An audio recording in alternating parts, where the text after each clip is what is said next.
आपली शिखर संस्था म्हणून माननीय देवेंद्र फडणवीस साहेबांचं मी मनापासून स्वागत करतो आणि मी आपले अध्यक्ष माननीय प्रमोदजी डोईफळे यांना विनंती करतो की आपण मनोगत व्यक्त करावं.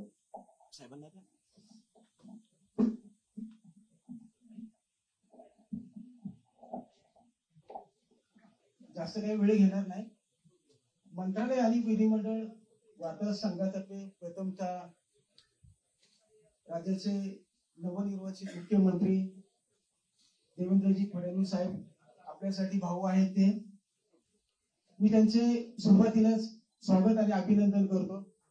साहेब, लोकसभेची आचारसंहिता लागण्यापूर्वी आपल्या महायुती सरकारने राज्यातील ज्येष्ठ पत्रकारांसाठी जे निवृत्ती वेतन आहे बाळशास्त्री जांभेकर सन्मान योजना तर 20,000चा एक GR काढलेला, परंतु नंतर आम्ही दादांशी पण नंतर कोऑर्डिनेशन केलं, परंतु काही अंमलबजावणी झाली नव्हती.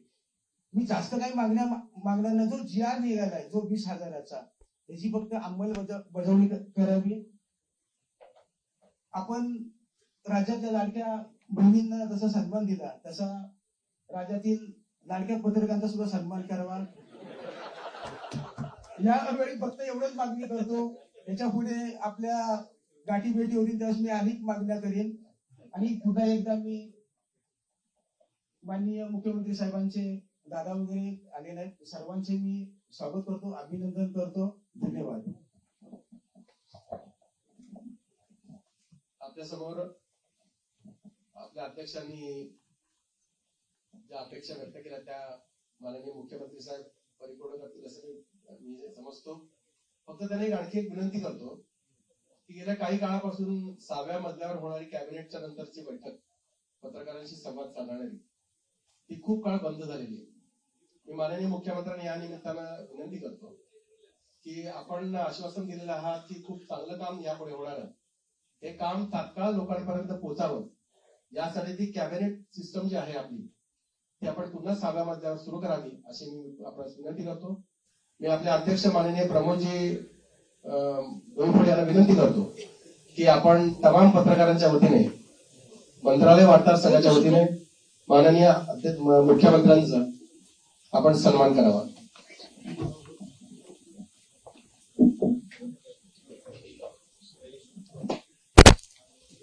तिसरी वेळा मला ही संधी मिळते.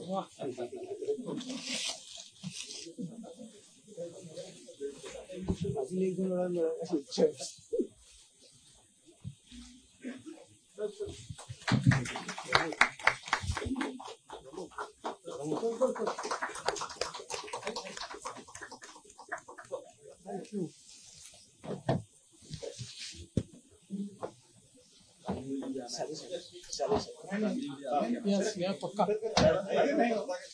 स्वागत साहेब बोलतात. अरे इथे ते म्हणतील ते करायचं आहे. हो नाही असं नाही. माननीय मुख्यमंत्र्यांचा समवेत साहेब इथे आलेले आहेत. मी अध्यक्ष साहेबांना विनंती करतो आपण त्यांचा सन्मान करावा.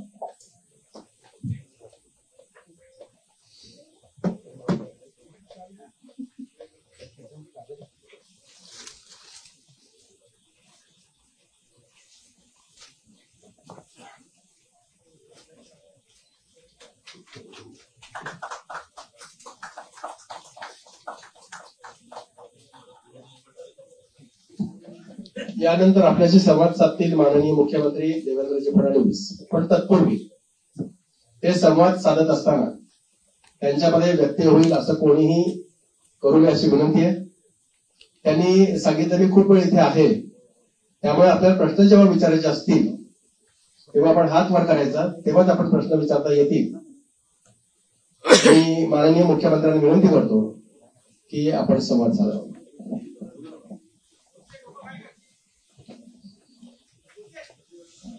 सर्वप्रथम मी मंत्रालय आणि विधिमंडळ वार्ताहर संघाचे अतिशय मनापासून आभार मानतो की आपण आजच शपथविधीनंतर या ठिकाणी मला निमंत्रित केलं आणि आपण सर्वांनी माझा स्वागत आणि सत्कार केला, त्याबद्दल मनापासून आपले आभार आहेत. आणि मगाशी प्रवीणजी आणि प्रमोदजी असं म्हणाले की जेव्हा जेव्हा त्यांची बॉडी असते तेव्हा तेव्हा मी मुख्यमंत्री होतो. 29ला तुमचीच बॉडी यावी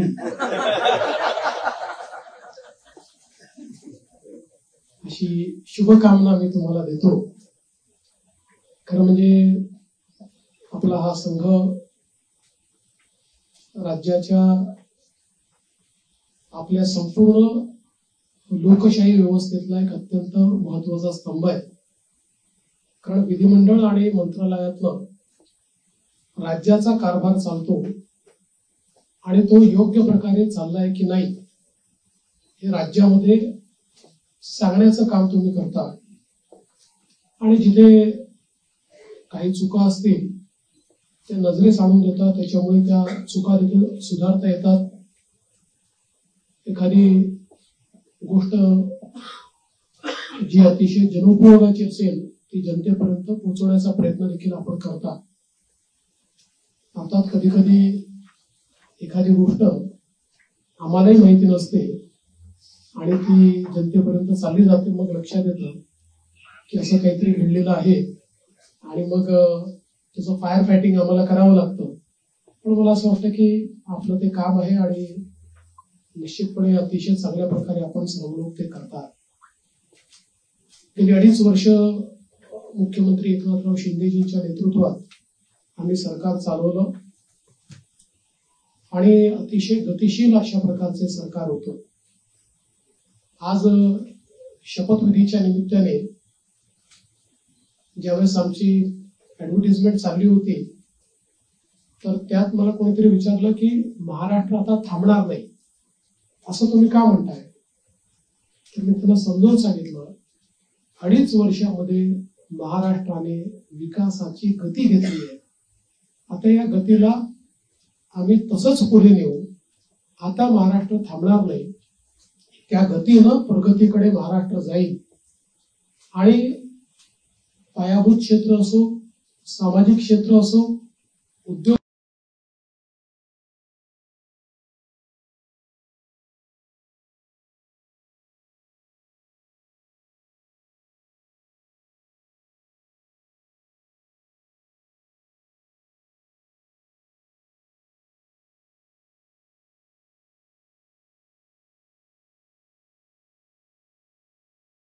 क्षेत्र असो, प्रत्येक क्षेत्रामध्ये महाराष्ट्र अग्रणी राहील असा विश्वास या निमित्ताने मी व्यक्त करतोय.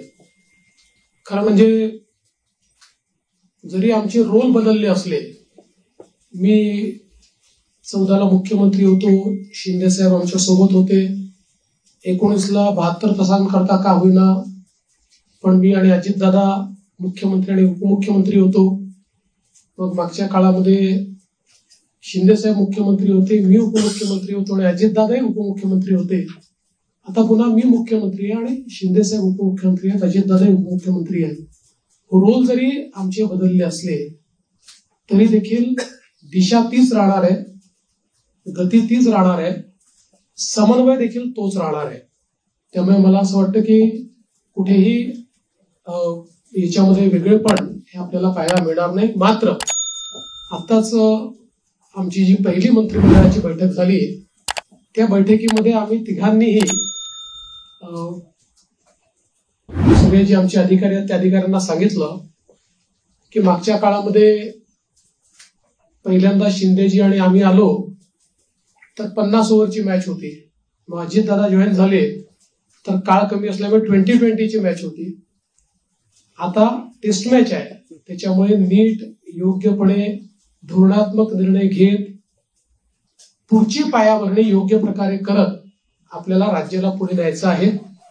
आणि मला विश्वास आहे की वेगवेगळ्या योजना आम्ही सुरू केलेल्या आहेत, वेगवेगळ्या पायाभूत गोष्टी आम्ही सुरू केल्या आहेत. मग इरिगेशन मधले नदीजोड प्रकल्प असतील किंवा ऊर्जा क्षेत्रामध्ये 16,000 मेगावॅटचे सौर ऊर्जेचे प्रकल्प असतील की ज्यातनं शेतकऱ्यांना दिवसा वीज मिळणार आहे, किंवा सामाजिक क्षेत्रातले लाडकी बहीण सारखे प्रकल्प असतील, मुलींच्या जी पूर्वी आम्ही 50% फी द्यायचो त्याच्याऐवजी 100% फी देण्याचा आमचा निर्णय असेल. असे हे जे वेगवेगळे निर्णय आहेत हे निर्णय पुढे सुरूच ठेवायचे आहेत. आणि आमचा प्रयत्न हा असणार आहे की आम्ही आमच्या वचननाम्यामध्ये, जाहीरनाम्यामध्ये जी जी आश्वासनं दिलेली आहेत ती आश्वासनं पूर्ण करण्याच्या दृष्टीनं पावलं आम्हाला उचलायची आहेत. आणि त्या दृष्टीनं पुढच्या काळामध्ये आम्ही निश्चितपणे योग्य वेळी योग्य निर्णय करून दिलेली सगळी आश्वासनं पूर्ण करण्याचा प्रयत्न करणार आहोत.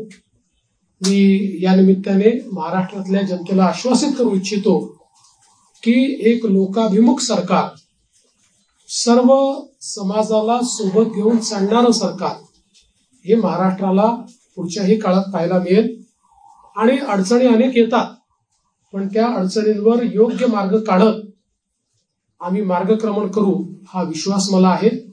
मी आपल्या सगळ्यांची देखील या प्रयत्नांमध्ये साथ मागतोय.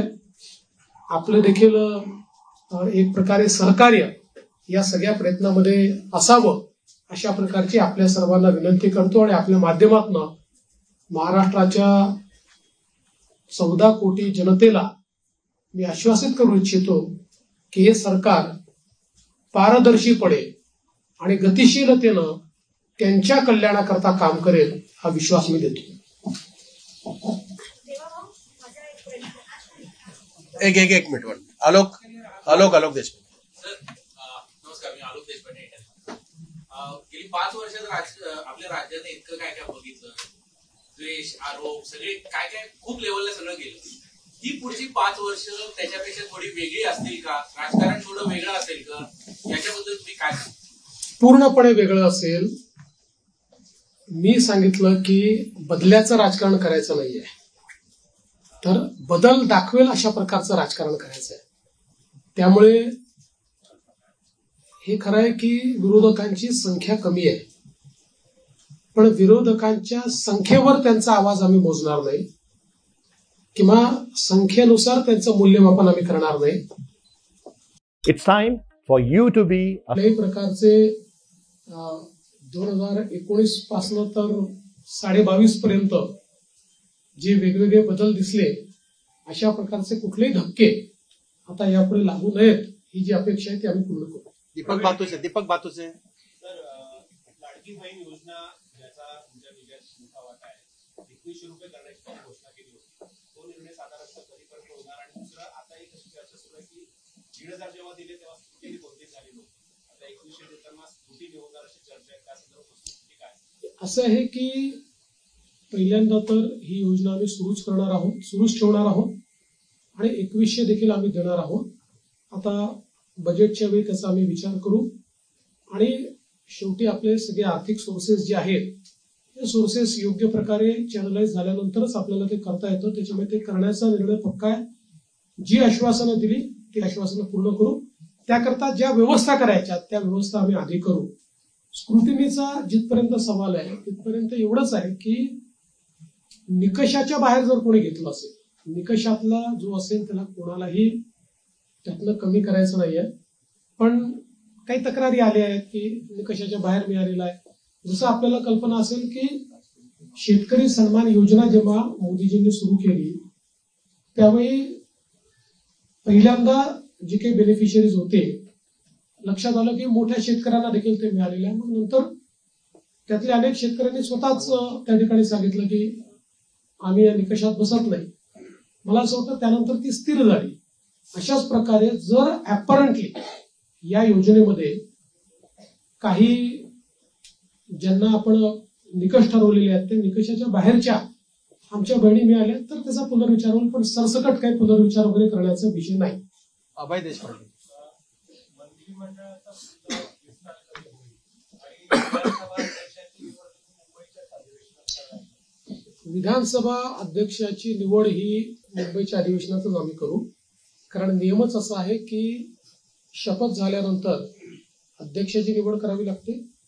अध्यक्षांच्या निवडीनंतर राज्यपालांचं अभिभाषण करावं लागतं. त्यामुळे ती सगळी प्रोसेस आताच आम्ही मंत्रिमंडळाने शिफारस करून राज्यपालांना पाठवलेली आहे की 7, 8 आणि 9 या 3 दिवसात ही शपथ घ्यावी. 9 तारखेला स्पीकरचं निवडणूक करावी आणि 9ला आपण अभिभाषण करावं नियमानुसार, अशा प्रकारची शिफारस आता मंत्रिमंडळाने माननीय राज्यपालांना पाठवली. सोनू श्रीवास्तव विस्ताराच्या संदर्भात मला असं वाटतं की जवळपास आमची प्रक्रिया झालेली आहे. माझा स्वतःचा अंदाज असा आहे की नागपूर अधिवेशनापूर्वी आम्ही विस्तार करू. सोनू श्रीवास्तव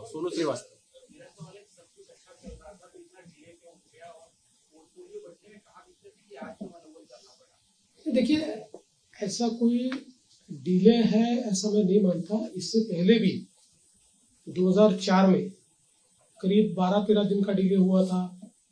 2009 में भी करीब 9 दिन का डिले था. तो कई बार हम लोगों को ये समझ लेना पड़ेगा कि कोएलिशन की गवर्नमेंट होती है तो उसमें बहुत निर्णय करने पड़ते हैं.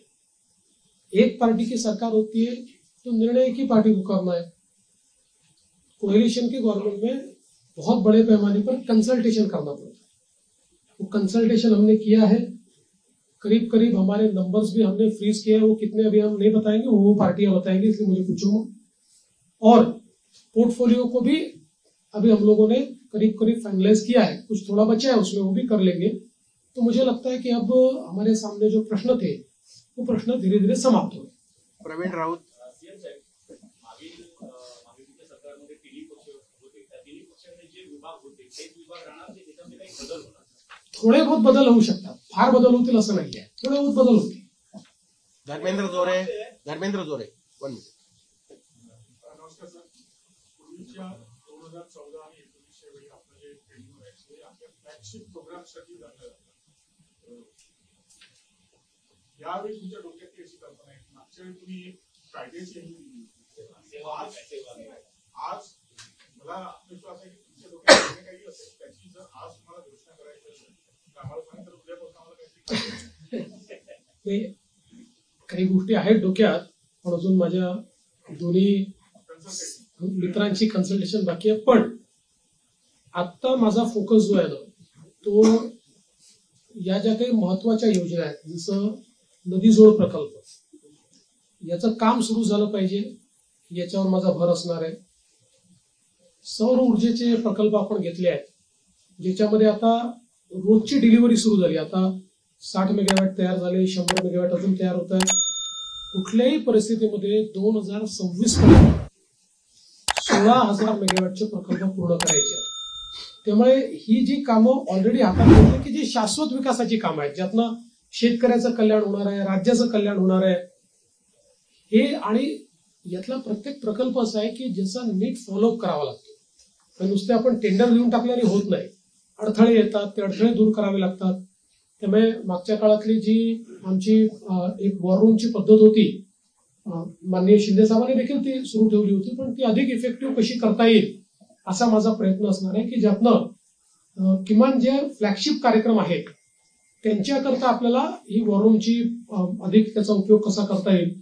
जलयुक्त शिवार सारखी योजना जी पुन्हा आम्ही गेल्या 2.5 वर्षामध्ये त्याला बळकटीकरण केलेलं आहे, या योजनेला अधिक वेगाने आपल्याला कसं करता येईल याचा प्रयत्न माझा असणार आहे.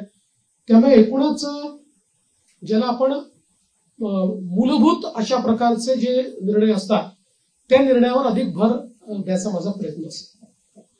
दिनेश मौर्या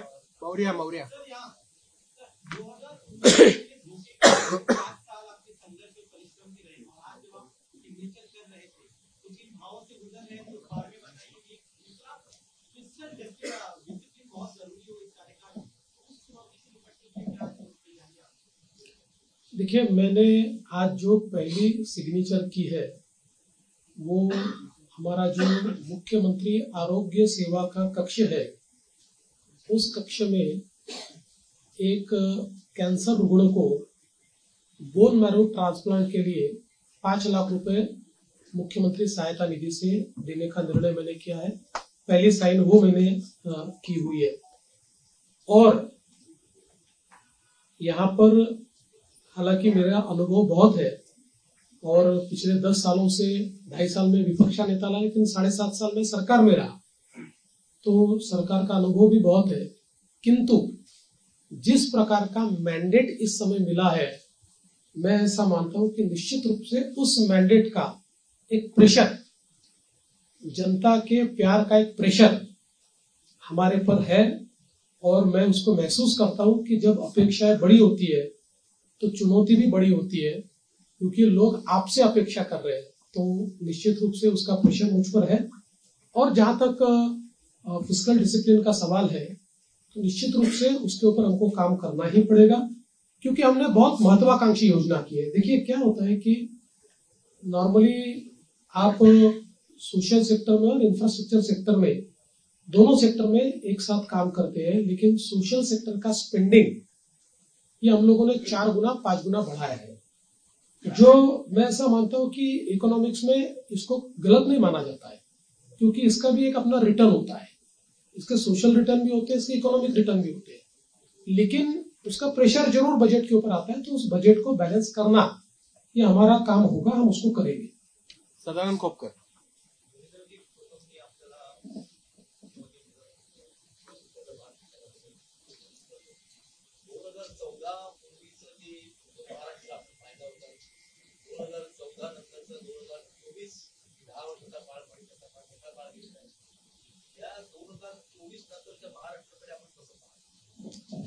मला असं वाटतं की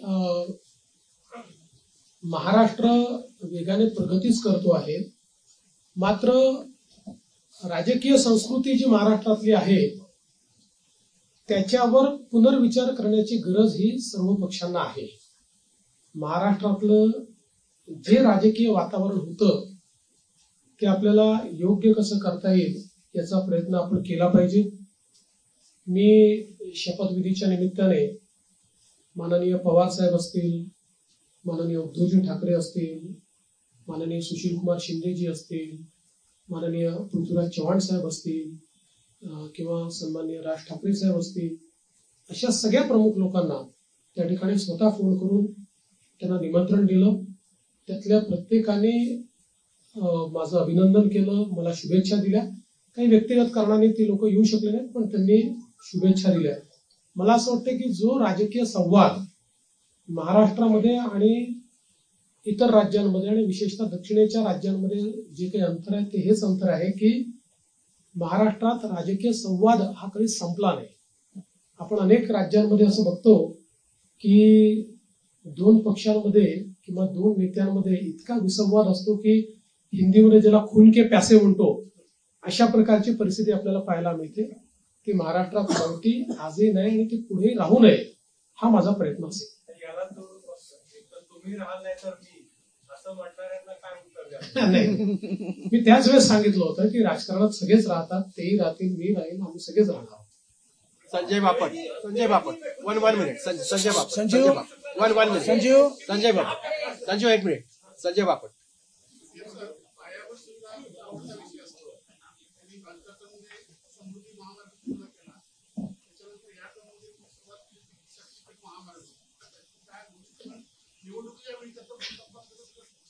शक्तीपीठ महामार्गाच्या संदर्भात सांगली जिल्ह्यापर्यंत त्याला पूर्ण समर्थन आहे आणि सगळे शेतकरी आमच्याकडे येऊन सांगतात की तुम्ही भूसंपादन करा. सांगली जिल्ह्यातल्या काही भागात त्याला समर्थन आहे, पण कोल्हापूर जिल्हा जिथे सुरू होतो तिथे मात्र त्याला खूप मोठ्या प्रमाणात विरोध आहे. आणि आम्ही ज्यावेळी समृद्धी महामार्ग केला त्यावेळी आम्ही विरोध पत्करून नाही केला, लोकांना समजून केला. त्यामुळे आमचं यात प्रयत्न असा असेल की ज्या भागापर्यंत विरोध नाही तिथपर्यंतची अलाइनमेंट आता फायनल करायची आणि पुढची अलाइनमेंट जी आहे ती आपल्याला सगळ्यांची चर्चा करून काही पर्यायी अलाइनमेंट काढता येते का याचा विचार आपण करू. कारण शेतकऱ्यांना नाराज करून शेतकऱ्यांच्या जमिनी जबरदस्तीने घेऊन विकास करण्याची मानसिकता आपली नाही आहे. त्यामुळे काही पर्यायी रस्ते तयार करता येतील किंवा त्याला एक्झिस्टिंग जो काही हायवे आहे त्याला कोल्हापूरच्या आधी कुठे जोडता येईल का, किंवा अजून काही एखादा आपल्याला फ्लायओव्हरच्या माध्यमातून काही निर्णय करता येईल का, असं चर्चेतनं मार्ग काढू. पण मला असं वाटतं की सांगली जिल्ह्यापर्यंत तर शक्तीपीठ महामार्गाला मोठ्या प्रमाणात समर्थन आहे. आणि माझा या महामार्गावर एकाच कारणाकरता थोडासा जोर आहे की जसं समृद्धी महामार्गामुळे विदर्भ आणि मराठवाड्यातले विशेषतः संभाजीनगर आणि जालना जिल्ह्याचं चित्र बदललं. म्हणजे आता महाराष्ट्राचं न्यू इंडस्ट्री मॅग्नेट हे पुण्यावरनं हळूहळू पुण्यात शिफ्ट होणारच नाही, पण आता त्याचा विस्तार हा आपल्याला संभाजीनगर आणि जालन्याला होताना दिसतोय. तर अशाच प्रकारे शक्तीपीठ महामार्गामुळे संपूर्ण मराठवाड्याचं चित्र बदललं, चित्र एकदम. आणि म्हणून त्या महामार्गाचा माझा थोडा आग्रह आहे, पण सगळ्यांशी चर्चा करूनच त्याच्यातला पुढचा निर्णय होईल, तोपर्यंत होणार नाही. संजीव शुक्ला.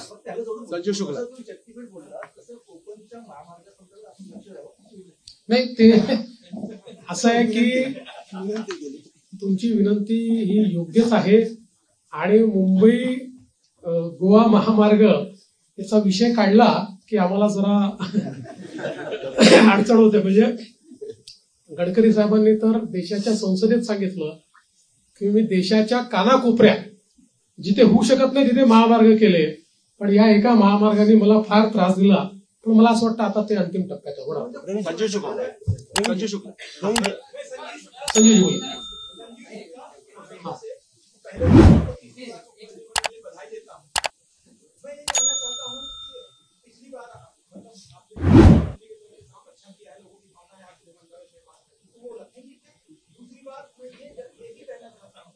लाडली बहनों की वजह से आपको सफलता मिलने में काफी आसानी हुई.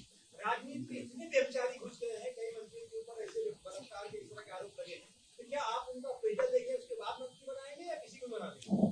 देखिए, पहला जो आपका सवाल है उसमें कौन सा मंत्रालय किसके पास रहेगा ये अंतिम चरण में है, उसका निर्णय तीनों मिलकर करेंगे.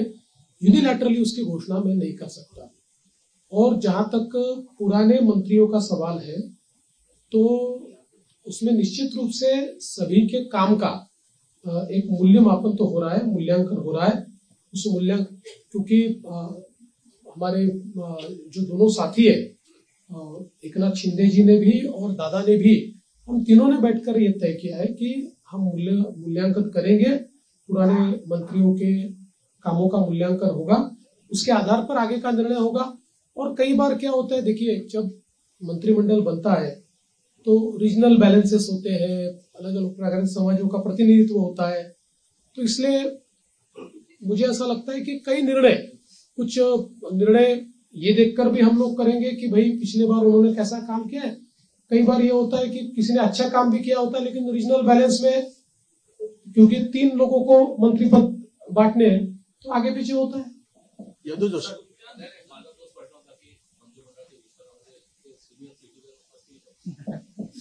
कोणी सिनियर सिटीजन नाही आहे.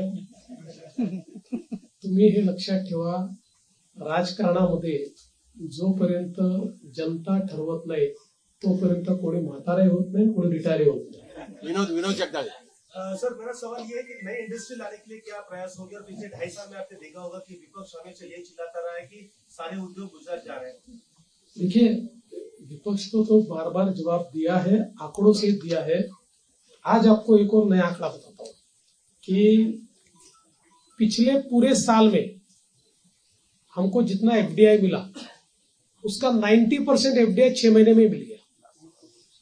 तो आप समझ सकते हो कि कितना इनफ्लो इंडस्ट्री का आ रहा है. और जल्दी ही कुछ इंडस्ट्रीज की घोषणाएं मैं करूंगा. मेरी बातचीत अंतिम चरण में है कि जिनको महाराष्ट्र को पाकर, उन इंडस्ट्रीज को पाकर बहुत महाराष्ट्र को खुशी होगी, ऐसी कई इंडस्ट्रीज के साथ मेरी चर्चा अंतिम चरण में. अजय वैद्य. अजय वैद्य. अजय वैद्य. आपण अनेक कल्याणकारी योजना सुरू केलेल्या आहेत. प्रश्न असा असतो की त्याची जी अंमलबजावणी असते त्यावर अनेकदा असं बघायला मिळतं की काही जे पात्र असतात पण त्यांना म्हणजे काही तांत्रिक कारणामुळे किंवा नीट माहिती नसल्यामुळे त्याचा लाभ मिळत नाही. म्हणजे जर 100% पैकी 70% लोकांना मिळाला, पात्र असून 30% जे मिळत नाही त्यांच्यामुळे ती योजना होते.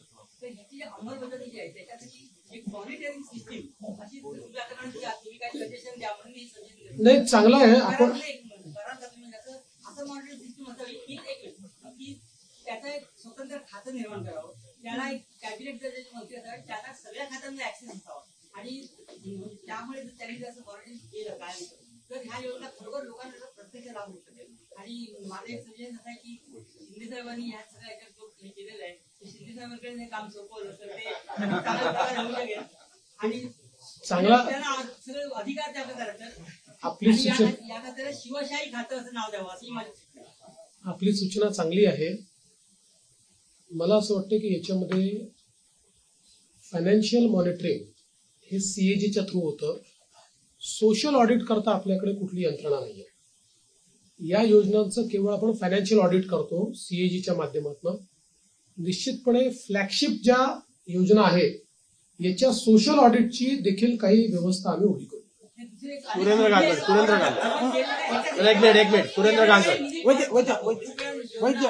नाही, आता आपला निधी परत जात नाहीये. निधी आपण पूर्ण खर्च करतो. सुरेंद्र गांगड सुरेंद्र जरा एकच मिनिट एक 1 मिनिट सुरेंद्र गांगड. विरोधी पक्षनेत्यांचा आदर केला नाही.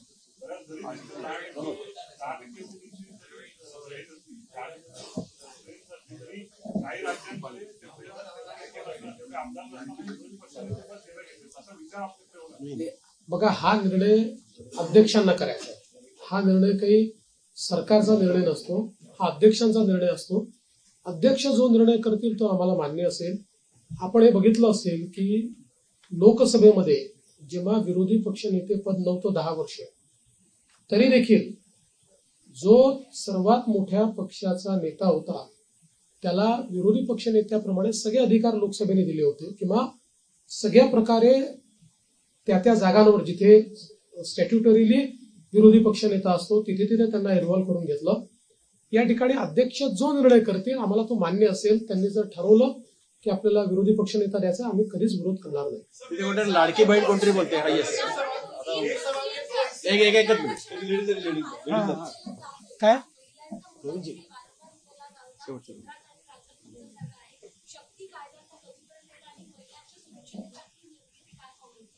बघा, शक्ती कायद्याच्या संदर्भात प्रॉब्लेम असा झाला की शक्ती कायदा आपला गेल्यानंतर दरम्यानच्या काळामध्ये वेगवेगळ्या डिपार्टमेंटला तो गेला. कारण आपला कायदा हा केंद्राच्या अनेक कायद्यांवर अधिक्षेप करणारा होता आणि त्यासोबत काही तरतुदी आपल्या ज्या होत्या त्या संदर्भात काही विसंगत निर्णय, म्हणजे त्यापेक्षा वेगळे निर्णय, विसंगत म्हणजे वेगळे निर्णय हे सुप्रीम कोर्टाने दिले होते. म्हणून तो कायदा त्या ठिकाणी चर्चेमध्ये होता.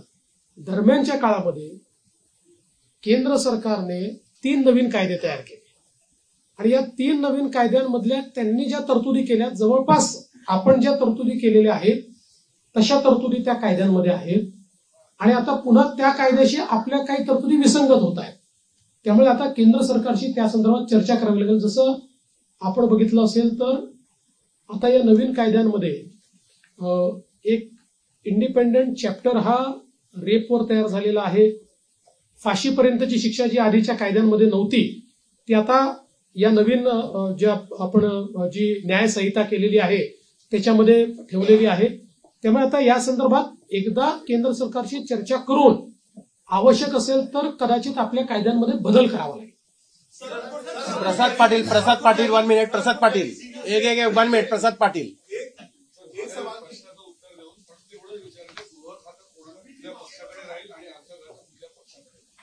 आता आम्ही तिघं मिळून ठरवू. आम्ही आता तिघं मिळून सरकार आहोत, त्यामुळे सरकारकडे राहील आणि सरकार चालवेल. एबीपी माझा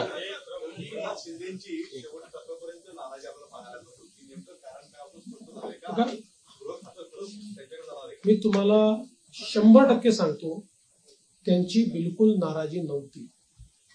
मी स्वतः त्यांना भेटलो होतो. त्यांची कुठलीही नाराजी त्याच्यामध्ये नव्हती. नाराजीच्या बातम्या जास्त चालल्या पण कुठली नाराजी नव्हती. उलट मी विनंती केल्यानंतर त्यांनी तात्काळ ते स्वीकार केलं. मी त्यांना विनंती केली की मी म्हटलं मागच्या काळात जेव्हा मला उपमुख्यमंत्री मला सांगितलं तेव्हा मला असं वाटत होतं की मी मुख्यमंत्री आहे तर मला मुख्यमंत्री होऊ नये. पण मला नंतर लक्षात आलं की जेव्हा अशा प्रकारचं अलायन्सचं सरकार असतं त्यावेळी प्रमुख व्यक्ती जर सरकारमध्ये नसला तर पक्ष आणि सरकार या दोघांचा समन्वय राहत नाही आणि त्यामुळे त्यांनी ते मान्य केलं. मला असं वाटतं की त्याच्या बातम्या जास्त चालल्या म्हणजे आमच्यात तर कुठल्याही समन्वयाचा अभाव नव्हता. पांडुरंग मस्के मी पांडुरंग मस्के शेवटचा आता उदाहरणादाखल सांगतो की गिरीश महाजन समजवायला गेले. गिरीश महाजन समजवायला गेलं नव्हतं.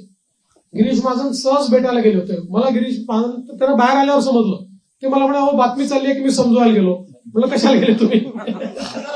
पांडुरंग मस्के पांडुरंग आसाम सरकार ने डिफेंस किया पूरे राज्य में आपकी सरकार आज आई है तो जाना चाहता हूँ क्या आपकी इस महाराष्ट्र रसीद पेश करेगा या आपका देखिए गोवंश हत्या बंदी का कानून हमने पिछले समय मंजूर किया है. हमारे यहाँ पर गोवंश केवल गाय नहीं गोवंश की हत्या नहीं की जा सकती है. उस कानून को कड़ाई से हम लोग लागू कर रहे हैं. शेवटचं मस्के पांडुरंग मस्के पांडुरंग एक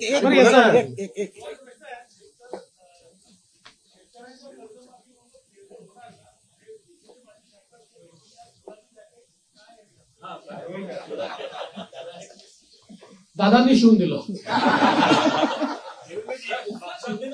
एक तो प्रश्न एक प्रश्न कर्जमाफीच्या संदर्भात जी आम्ही घोषणा केली आहे त्याची अंमलबजावणी करू.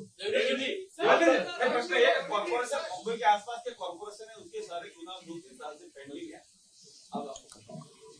देखिए सुप्रीम कोर्ट में वो अटके हैं लेकिन हमारा प्रयास रहेगा. हमने पिछले भी समय सरकार की ओर से अर्जी लगाई थी कि इतने समय इसको पेंडिंग रखना ठीक नहीं है.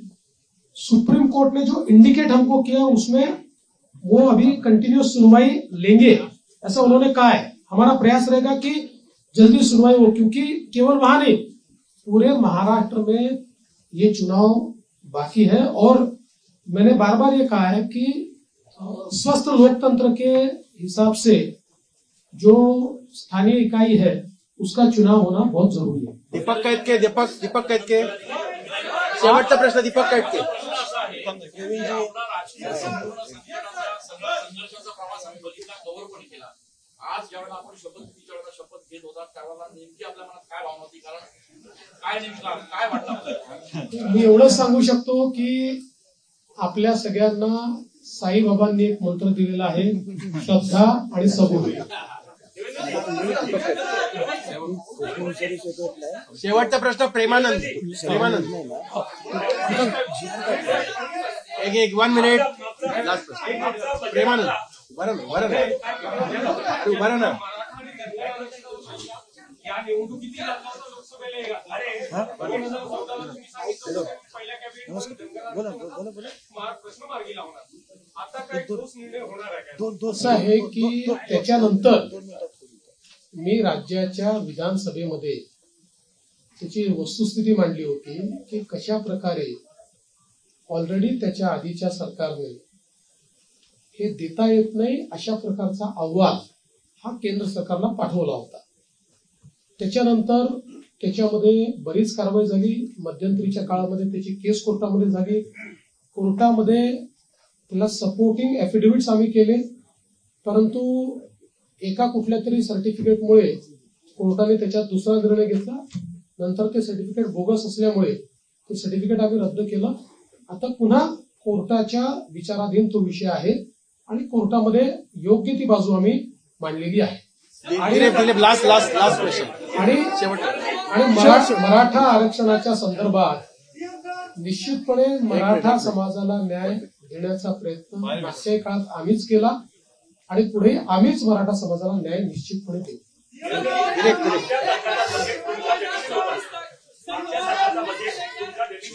एक काय सर 2019 से लेकर 2024 तक खासकर लॉ एंड ऑर्डर को लेकर आपको हमेशा गृह मंत्रालय आपके पास था जो कि आपको टारगेट करता रहा. पूरा 5 साल का कार्यकाल आपके पास है मेजोरिटी है. क्या महाराष्ट्र शांत रहेगा? महाराष्ट्र और दूसरा सवाल खासकर प्रचार के दौरान जात में दर्ज है क्लास सेंसस की बात होती है मलिक कौर ने बार-बार की तो क्या क्लास सेंसस को लेकर सरकार से एजेंडा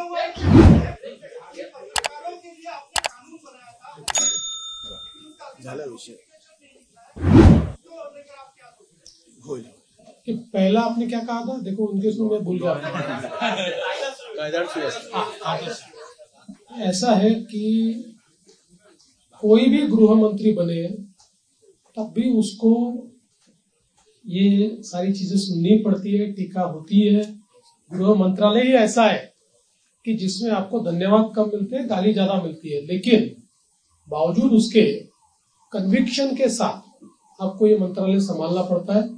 मैंने कन्विक्शन के साथ उसको संभाला और मैं इतना ही आपको कहता हूं कि इस कार्यकाल में भी हमारी सरकार गृह मंत्रालय के माध्यम से महाराष्ट्र में कानून व्यवस्था अच्छी रहे, महाराष्ट्र के लोगों को सुरक्षित लगे, इस प्रकार के सारे उपाय करेंगे। एक मिनट देखिए, भारतीय जनता पार्टी की भूमिका ये बार बार हमने स्पष्ट की है कि कास्ट सेंसस को हमारा विरोध नहीं है। जो पहला कास्ट सेंसस बिहार में हुआ हमारे समर्थन से ही हुआ है। हमारा हमेशा इतना ही कहना है कि कास्ट सेंसस को वेपनाइज मत करो। कास्ट सेंसस का वेपन के रूप में अगर उपयोग किया तो जो माइक्रो समाज है, संख्या में कम समाज है, विशेष रूप से माइक्रो ओबीसीज है, इनके ऊपर उसका अन्याय हो सकता है। इसलिए कास्ट सेंसस अगर करना है तो उसका पहले क्या हमको उसमें से पाना है ये हमने तय करना चाहिए, उस प्रकार से उसको करना चाहिए। उसको राजनीतिक वेपन बनाने की कोशिश अगर होगी तो समाज में विघटन होगा। पत्रकार हल्ल्याच्या संदर्भात जी काही त्या कायद्याच्या संदर्भातली कारवाई बाकी आहे मी स्वतः लक्ष टाकीन त्याच्यामध्ये आणि आपण ते काम करू। आणि त्यासोबत पहिला प्रश्न जो अध्यक्षांनी या ठिकाणी मांडला होता की बाळशास्त्री जांभेकर जी आपली योजना आहे त्याच्यामध्ये आपण 20,000चा GR काढला, पण त्याच्या काही अटी शर्तीमुळे अंमलबजावणी होत नाही, तर पुढच्या आठवड्यातच त्या संदर्भातली कारवाई मी पूर्ण करेन। दिलीप जाधव मागचा बजेट आपला डेफिसिट होता आणि त्याच्यानंतर ज्या तुमच्या शेवटचा प्रश्न तुम्ही जाहीर केल्या त्यामुळे अशी जागा सांगितलं की आम्हाला आर्थिक लाभावी लागेल।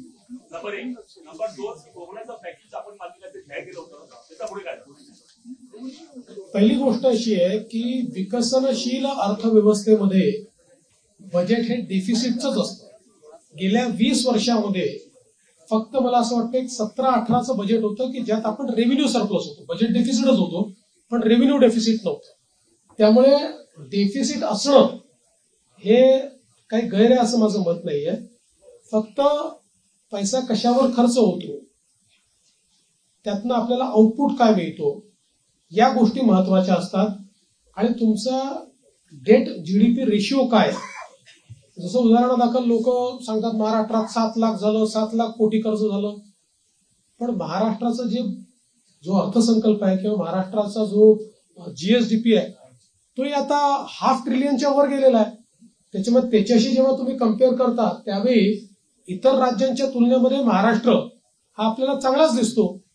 अर्थात आता ज्या कल्याणकारी योजना आम्ही घेतलेल्या आहेत त्याचा 2-3% भार हा पुन्हा ऋणभार म्हणून त्या ठिकाणी आम्हाला पडणार आहे, पण त्याच वेळी त्यातनं जे सोशल बेनिफिट मिळेल आणि कॅस्केडिंग त्यातनं जे इकॉनॉमिक बेनिफिट मिळेल त्यातनं पुढच्या 3-4 वर्षामध्ये आम्ही त्याची भरपाई करू शकू। म्हणून मला असं वाटतं की फार याची चिंता करू नये की डेफिसिट आहे, याची चिंता केली पाहिजे की डेफिसिट कशामुळे होत आहे। जो पैसा चाललाय तो सामाजिक क्षेत्रात किंवा इन्फ्रास्ट्रक्चरच्या क्षेत्रात योग्य वापरला जातोय की नाही तो प्रयत्न आम्ही करू। गर्जा हिंदुस्तान चॅनलला सबस्क्राईब करा आणि ताज्या घडामोडी जाणून घेण्यासाठी बेल आयकॉनवर प्रेस करा।